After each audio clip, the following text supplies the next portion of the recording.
বলেন আপনাদের আর কি কি অজুহাত আছে, আর কি কি কাঁদুনি গাওয়ার আছে যেগুলো এখনো মিটানো হয় নাই? আজকের পরে আর কোনো কাঁদুনি বাকি আছে? বাকি থাকলে বলেন, সেগুলোর জন্য আরো একটা ম্যাচ আছে, ফাইনাল আছে, ওখানে আমার ধারণা লিওনেল মেসি এবং লিওনেল স্কলোনি সেই কাঁদুনিগুলো, সেই অজুহাতগুলো জবাব দিয়ে দেবে। বড় র্যাঙ্কিং টিমের সঙ্গে আর্জেন্টিনা জিততে পারে না, না জিতে ছোট ছোট দলের সঙ্গে, খেলের বাড়ি টুর্নামেন্টের দলের সঙ্গে জিতে সেমিফাইনালে চলে আসছে, ইংল্যান্ডে হারায় দিছে। ইংল্যান্ডের র্যাঙ্কিং কত, 100 150 এরকম কিছু। এবং আপনারা জানেন যে আর্জেন্টিনা বড় চ্যালেঞ্জ নিতে পারে না, ফিজিক্যাল চ্যালেঞ্জিং টিমের সঙ্গে পারে না। শুরু থেকে ইংল্যান্ডকে একদম ফিজিক্যালি ওই মাঠ থেকে ঘুরায় দিছে। ইংল্যান্ড কোনো প্ল্যানে স্টেট হয়ে দাঁড়াতেই পারে নাই। তোখেলের যে প্ল্যান, ওই প্ল্যান কাজেই লাগে নাই। এবং শেষ পর্যন্ত একটা আকস্মিক লিড নিছে তারা, এই আর্জেন্টিনা পিছিয়ে পড়ছে, সেটা থেকে যথারীতি যথারীতি লিওনেল আন্দ্রেস মেসি, একদম মনে রাখেন, লিওনেল আন্দ্রেস মেসি দুইটা অ্যাসিস্ট করে দলকে আবার বের করে আনছে সেই 90 মিনিট পার করে গিয়ে। This is Argentina, this is Lionel Scaloni, this is Lionel Messi. এই লোকগুলোর উপরে আস্থা রাখতে হবে। এই লোকগুলোর চেয়ে পণ্ডিতি করা যাবে না, এই লোকগুলোর উপরে ওই যুক্তি দিতে আসা যাবে না, চোর খোঁজা যাবে না, অযথা অজুহাত দেওয়া যাবে না, কান্দুনি গাওয়া যাবে না যে না আমরা পারি নাই, ওরা পারতেছে কেন, ওরা এতকাল পারে নাই, ওরা কাছে গিয়ে হেরে যেত, ওদের সহানুভূতি জানাইতাম, ভাব নিতাম, ওদের চেয়ে আমরা বড়। কিন্তু আজকে ওরা সব ইতিহাস মুছে দিয়ে আমাদেরকে একদম ইতিহাস থেকে ছুড়ে ফেলার চেষ্টা করতেছে। আজকে ওদের নানা রকম ভুল ধরি, অজুহাত করছে। এই দিন শেষ, এই দিন শেষ। আজকে অন্তত এই ইতিহাসের উপরে কালি দিয়ে এরকম ভাবে মুছে দিচ্ছে সব, এই লিওনেল মেসি এবং তার বাহিনী মুছে দিছে, লিওনেল স্কালোনি মুছে দিছে। লিওনেল স্কালোনি বুঝাই দিছে যে এই ব্রেন জিনিসটাই তার আশেপাশে এইসব সমালোচকরা নাই, এইসব পণ্ডিতরা, অ্যানালিস্টরা, দুনিয়া জুড়ে প্রোপাগান্ডা চালানোর লোকেরা এই লিওনেল স্কালোনির পায়ের কাছে দাঁড়ানোর যোগ্য না। ওকে, আমি একটু বেশি বলে ফেলতেছি, হয়তো একটু বেশি উত্তেজিত হয়ে গেছে, কিন্তু এই কদিন ধরে যা সহ্য করতে হয়েছে না, এনাফ সহ্য করছি। লিওনেল স্কালোনিকে পর্যন্ত প্রেস কনফারেন্সে বলতে হয়েছে যে আমরা আসলে যত দুর্বল দল বলতেছেন আপনারা তা না। কতটা অসহায় হলে একটা চ্যাম্পিয়ন দলের কোচকে এই কথা প্রেস কনফারেন্সে বলতে হয়? এই জায়গায় সারা পৃথিবীর মানুষ তাকে ঠেলে নিয়ে গেছে। শেষ পর্যন্ত সে সর্বার্থে ফিজিক্যালি, টেকনিক্যালি, ফুটবলের মান দিয়ে ইংল্যান্ডে গুড়ায় দিয়ে আর্জেন্টিনাকে ফাইনালে নিয়ে গেছে। এবং লিওনেল মেসি আলটিমেটলি সব ধরনের, যত ধরনের অর্জন করা সম্ভব বিশ্বকাপে, এটা তার ক্যারিয়ারের এই 39 বছর বয়সে সেরা বিশ্বকাপ হতে যাচ্ছে। গোল্ডেন বুট, গোল্ডেন বল, সব রেসে সে 1 নম্বরে উঠে গেল এই এক ম্যাচের ভিতর দিয়ে। এবং আর্জেন্টিনা এখন শিরোপা থেকে হাত ছোঁয়া দূরত্বে। এই ম্যাচের পরে স্পেনের পক্ষে আর্জেন্টিনাকে আটকানো খুবই কঠিন হবে। তবে আমি উইথ ডিউ রেসপেক্ট একমাত্র স্পেন টিমটাকেই ওই সমীহটা দেখাচ্ছে যে ওই ম্যাচটাই আসলে সত্যিকারের ফুটবলীয় একটা লড়াই হবে। আজকের মতো আর্জেন্টিনা ফিজিক্যাল দেখাতে যাবে না। আজকে একটু বলে যে আমি কি দেখলাম, লিওনেল স্কালোনির ম্যাজিকটা কি দেখলাম। অবশ্যই সেখানে ম্যাজিক ম্যান মেসির ম্যাজিক কথা বলতে হবে, সঙ্গে এনজো ফার্নান্দেজ যে কৌশলটা নিল সেটা একটু বলবো। দেখেন, আমি ফুটবল বুঝি না, টেকনিক্যালি বুঝি না, এটার ভিতরে কোনো বিনয় নাই, কিন্তু আমার কতগুলো ধারণা আছে। যে ধারণা 20-25 বছর ধরে তৈরি হয়েছে, এটা যে কেউ 20-25 বছর ধরে রেগুলার খেলা দেখলে তার তৈরি হবে যে এই লোকটা এই কাজগুলো কেন করে, এই লোকটার প্ল্যানিং আছে নিশ্চয়ই। ওই ভরসাটা করতে শিখছি এই দীর্ঘ বয়সে। বুবুজেলার আওয়াজ টের পাচ্ছেন? যদি টের পেয়ে থাকেন তাহলে আমার আওয়াজ একটু কমে গেছে হয়তো আপনাদের কাছে, তাতে বিরক্ত হন না। এই বুবুজেলা আর্জেন্টিনার বিজয়ের বুবুজেলা। যাই হোক, এই যে কারোর উপরে আস্থা রাখার ব্যাপারটা, এটা রাখতে শিখছে। ফলে লিওনেল স্কালোনি যে আজকের ম্যাচে একটা চমক দেখাবে, এটা তার ওই প্রেস কনফারেন্সে বোঝা গেছে। সে বলছে যে আমরা চাইবো যে প্রতিপক্ষ যাতে হার্ট হয়, তাদের প্ল্যান যাতে হার্ট হয়, এরকম কিছু করতে। সেটা যে আক্ষরিক হার্ট, হার্ট মানে আবদ্ধ করা, এটা বুঝতে পারি নাই আমি ওই সময়। আমি বোধহয় আজকে সকালেই তো কন্টেন্টটা করলাম, আজকে না কালকে, এটা কি এখন তো রাত 3টা বাজতে গেছে, এখন কি বলবো আজকে না কালকে, মানে ম্যাচের দিন সকালবেলায় বললাম যে একটা সারপ্রাইজ ইংল্যান্ডের জন্য ওয়েট করতেছে। সেটা যে একেবারে ফার্স্ট মিনিট ফার্স্ট সেকেন্ডেই ঘটবে এটা বুঝতে পারি নাই। সেটা কি, আর্জেন্টিনা একদম ইংলিশ ফুটবল খেলা শুরু করলো। আর্জেন্টিনার এই টিমে কয়েকটা ছেলে আছে ইংলিশ লিগে খেলে, ম্যাক আছে, এনজো আছে, তারপরে আরো কয়েকজন ইংলিশ বা ইউরোপিয়ান যে কড়া ধাঁচের ফুটবল, ওটার সঙ্গে অভ্যস্ত। পারেদেস তো মনেই হয় যে আসলে শুধু আর্জেন্টিনায় জন্মাইছে, পারেদেস আর ডিপলের সারা বছরই খেলা উচিত আসলে ইংল্যান্ডের ওই যে লেস্টার টাইপের টিমে, যে টিমগুলো আর কি বেশি, আমি জানি না লেস্টারকে আসলে বেশি মারামারি করে বা টটেনহাম, যে জায়গায় মারামারি ভালো হয় কোটি রুমের ওরা বলে টটেনহামে চলে যেতে হবে। তো ওরা শুরু থেকে মারামারি ব্যাপারটা কি, যদিও আমি ফেসবুকে অনেকবার রসিকতা করছি যে দুই দল মারামারি করতে চাচ্ছে, না আর্জেন্টিনা মারামারি করে নাই, আর্জেন্টিনা মারার একটা অভিনয় করছে। এই জিনিসটাকে বলে ফুটবলের ভাষায় ট্যাকটিক্যাল ফাউল করা। প্রথম 30 মিনিটের মধ্যেই দেখা গেল আর্জেন্টিনা গোটা 15 ফাউল করে বসলো, ট্যাকটিক্যাল ফাউল সবগুলো। একটা মাত্র কার্ড হলো, তার মানে আপনি বোঝেন 15টা যদি জেনুইন ফাউল করে আপনি একটা মাত্র কার্ড হজম করেন, তাহলে কত সুন্দর ট্যাকটিক্যাল ফাউল হচ্ছে প্রত্যেকটা ফাউলে। এবং শুরুর বোধহয় 2 মিনিট 2.5 মিনিটের মধ্যে হাতাহাতিও লেগে গেল, দু দলের খেলোয়াড়রা হাতাহাতি শুরু করে দিল। এগুলো আমার কাছে মানে দেখে বোঝা যাচ্ছিল, কানার ভাই অন্ধ যদি খেলা দেখে, যে পরিকল্পিত। আর্জেন্টিনারা কি করতে চাচ্ছে, ইংল্যান্ডকে প্রথমত হতভম্ব করে দেওয়া, যে তোমরা যেটা শুরু করতা 1-2 মিনিট পরে আমরা ফ্রম ফার্স্ট সেকেন্ড করলাম, তোমাদেরটা তোমারে ফিরাই দিলাম। তুমি ইট নিয়ে আসছিলে, আমি পাটকেল নিয়ে আসছি, তোমার আগে আমি মেরে দিছি, এবার তুমি কি করবা করো। ফলে ওরাও ফাউলের লাইনে গেল, ওরা 15টা করছে, আমরা 10টা করব, এই লাইনে ইংল্যান্ড চিন্তা করলো। ইংল্যান্ড একবার ভাবলো না যে টুকেলের মাস্টার প্ল্যানটা কি ছিল, টুকেলের মাস্টার প্ল্যান আর দেখাই গেল না। এই যে টেম্পলেট করে দিল, ওদের একদম টেম্পারের শেষ প্রান্তে নিয়ে গেল আর্জেন্টিনা।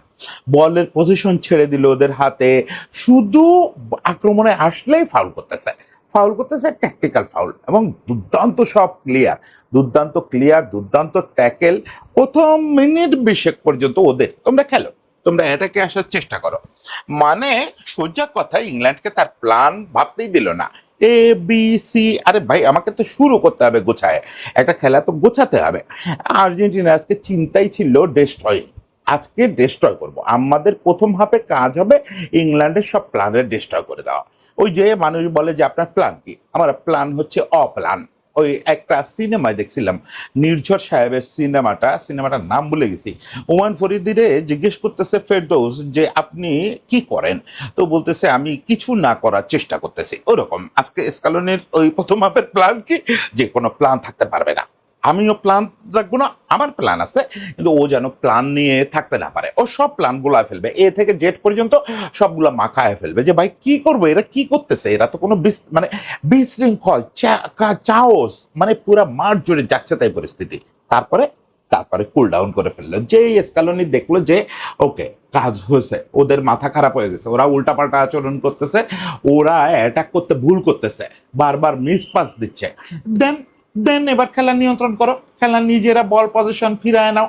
আবার বল পজিশন আপনি দেখেন ম্যাচ শেষে, আমি দেখে বসি নেই, ম্যাচ শেষে ঠিকই নিশ্চয়ই আর্জেন্টিনার পজিশন ও 50% পার হয়ে গেছে, অথচ আপনি প্রথম 20-25 মিনিটে দেখবেন আর্জেন্টিনার বল পজিশন খুবই কম ছিল, তার মানে যেটা তারা চাইছে সেটা হচ্ছে। হ্যাঁ, পরে গিয়ে যে সময় আর্জেন্টিনা খেলা কন্ট্রোল আছে, তখন গিয়ে স্রোতের বিপরীতে গোল হয়েছে, সেটার জন্য এমিরও বেশ দায় আছে। ওই সময় সম্ভবত কে মার্কে ছিল, ট্যাগলাফিকো মনে হয়, এগুলো তো আপনারা জানেন যে আমি খেয়াল রাখতে পারি না ওই মানে দ্রুত গতির খেলার মধ্যে। মার্কিং এর যে ছিল সে ব্লান্ডার করছে, এমিও বলের লাইন জাজ করতে পারে নাই, যাই হোক এটা একেবারে ওই সময় স্রোতের বিপক্ষে। এর আগে গোল হইলে আমি বলতাম যে ইংল্যান্ডের স্রোতেই ছিল, ওই সময় স্রোতের বিপক্ষের গোল। তারপরেও মানে এটা তো আমি আজকে সকালেই বলছি যে আর্জেন্টিনা 60 মিনিট পর্যন্ত 1-0-তে আর্জেন্টিনা খুব খুশি থাকবে, যে না 1-0 ডাউন আছে, খুব খুশি মনে এটা মেনে নেবে। অবশ্য রিয়েলিটি হচ্ছে যে ওই ইংলিশ গোলকিপারটা যদি অতিমানবীয় কিপিং না করতো, একটা জিনিস খেয়াল করছেন কিনা, এই 2010 থেকে আর্জেন্টিনার বিপক্ষে ম্যাচ হলে যে সে বিরাট গোলকিপার হয়ে যায়, সে ভিনসেন্ট এনাইমা নাইজেরিয়া থেকে, আমি মনে করতে পারি এনাইমার কথা, সেই থেকে আর্জেন্টিনার বিপক্ষে যে খেলে সে অতিমানবীয় কিপিং করে। এটার ভিতরে কোনো অলৌকিকতা আছে কিনা খোঁজ করতে হবে। একটা ভালো জিনিস মাথায় আসলো আজকে, এই ইংলিশ গোলকিপার সম্পর্কে তো বড় কোনো কথা শুনি নাই এই টুর্নামেন্ট চলা অবস্থায়, কিন্তু সে দেখতেছে অতিমানবীয়, সব সেভ করতেছে। এনজোর একটা দুর্দান্ত শট মিস করলো, শট সেভ করলো, আরো কয়েকটা ভালো ভালো শট সেভ করে দিল, ভালো ভালো চান্স। নিকোর একটা, নিকো গঞ্জালেসের একটা ভালো সুযোগ ছিল, বেচারা মিস করলো। সব মিলে অনেকগুলো গোলের মধ্যে হয়ে যেতে পারতো, ওকে হয় নাই কি আছে, এটা তো পার্ট অফ আর্জেন্টাইন স্টাইল, যে আমরা মিস করব, গোল খাবো, সাফার করব, সার্ভাইভ করব, তারপরে কষা দিব। কষাটা কিভাবে দিল? কষাটা দিল হচ্ছে সেই লিওনেল আন্দ্রেস মেসি। ডান সাইডে চলে গেল, ডান সাইডে গিয়ে দুইটা বল দিল, দুইটাতে দুইটা গোল। আপনি দেখেন গোল দুইটা, আমি এই গোলের প্রসঙ্গে আসলে আগে এনজোর একটু বাড়তি প্রশংসা করতে হবে। এনজো কিন্তু পুরো এই বিশ্বকাপ জুড়ে এনজোর কত পার্সেন্ট বলবো, 1% নাই। যে এনজোকে আমরা চিনতাম সে এনজো নাই। আমি মাঝে কোন ম্যাচে বলছি যে এনজোকে খেলছে, আমি জানি না। আজকে এনজো প্রথমত হচ্ছে এনজোর মনে হয় একটু মারামারি করলে শক্তিটা ফেরে, ওর ওই ফিলটা ফেরে যে আমি ভাই ইংলিশ লিগের খেলোয়াড়, ইংলিশ স্টাইল না হলে হয়। আজকে যেহেতু শুরুতেই একটু ও আর পারেদেস মারামারিতে নেতৃত্ব দিছে বলে ও ওই বলটা ফিরে পাইছে।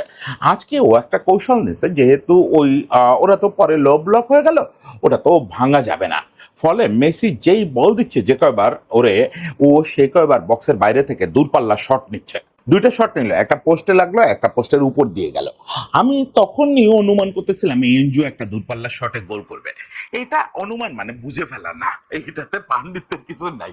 এটা আপনিও যদি আর্জেন্টিনা ভক্ত হন এবং এনজোর অ্যাটিটিউড দেখেন তাহলে বুঝবেন যে এনজো এরকম শট আজকে অনেকগুলো নিবে, অনেকগুলো নিলে বক্সের বাইরে থেকে যে সুন্দর পজিশন থেকে নিচ্ছে, ও বারবার পজিশনটা ঠিক করে একটা দুর্দান্ত পজিশন থেকে নিচ্ছে। একটা তো যে ডিফ্লেক্টেড হয়ে বের হয়ে গেল, মোট বোধহয় 3টা শট নিল এর আগেই, গোলের আগেই বাইরে থেকে।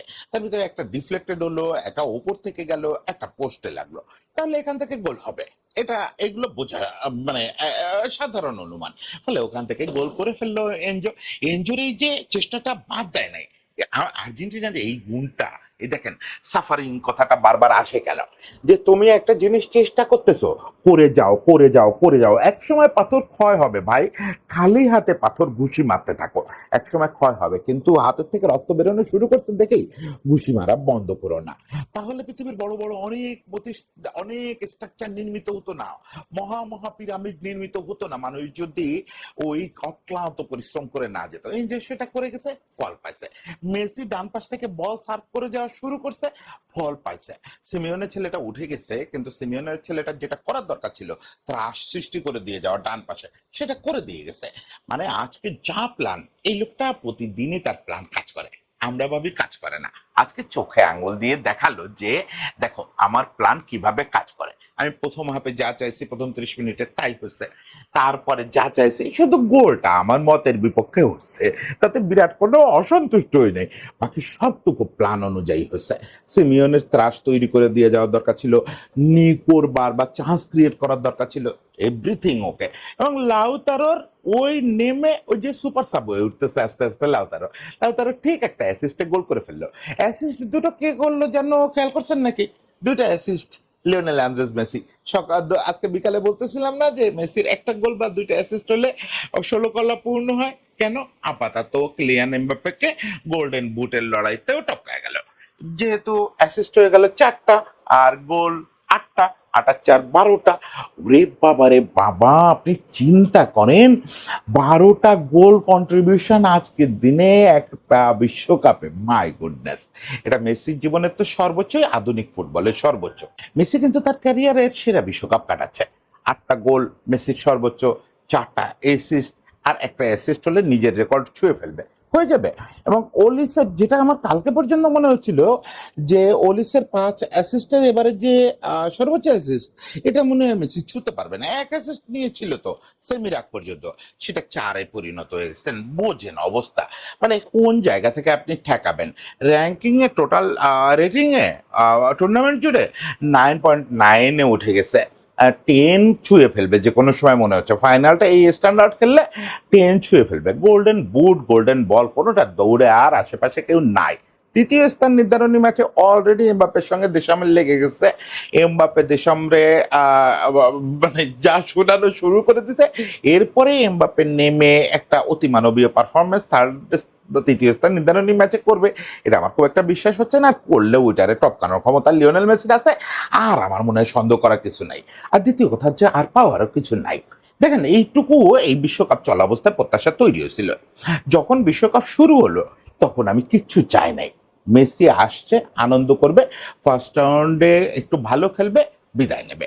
এই হচ্ছে আমার চাওয়া ছিল, যে এইটুকু ঠিক আছে। আগেরবার চ্যাম্পিয়ন হয়েছে, এবার ফার্স্ট রাউন্ড থেকে বিদায় নেবে, সেকেন্ড রাউন্ডে আসছে, আনন্দ হোক, চলে যাক। যে কোনো সময় চলে গেলে খুশি ছিলাম। কিন্তু জেদটা তৈরি হলো কেন?